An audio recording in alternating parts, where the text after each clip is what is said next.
نن چې دلته تاسو کومه غونډه وینئ نو دا د اوکم انوویشن سمیټ په نوم باندې یو غونډه را جوړه شوې ده چې موږ ارګنایز کړې ده او په دې کې ډیفرنٹ یونیورسټیز ډیفرنٹ کالجز ډیفرنٹ انسټیټیوشنز د لوکیلیټي هغه موږ سره په دې کې پارټیسپیشن کړی دی.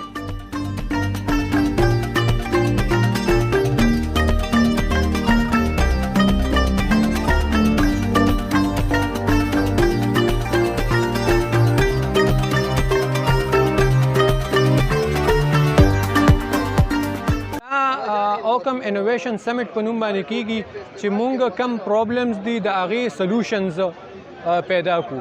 نو په دې کې مونږ سره ساينس ایگزیبیشن پروجیکټس دي، پوسټر پریزنټیشنز دي، چېرته ساینټیفیکلی چا څه انوویشن کړي وي، چا څه نیو آیډیا راوړي وي، نو هغه هم مخې ته راشي، هغه نور انسټیټیوشنز ته هم مخې ته لاړ شي.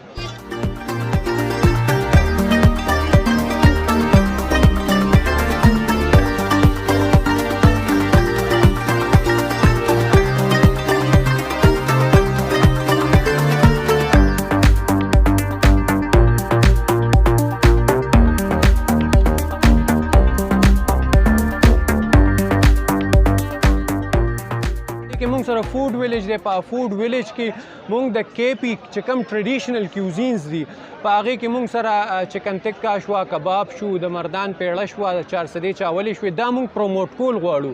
دا لوکل وینډرز دي، دا په وړه سطح باندې چې کوم کار کوي دا مونږ د دنیا ته ښودل غواړو چې خیبر پښتونخوا د کلچر نه ډکه سیمه ده.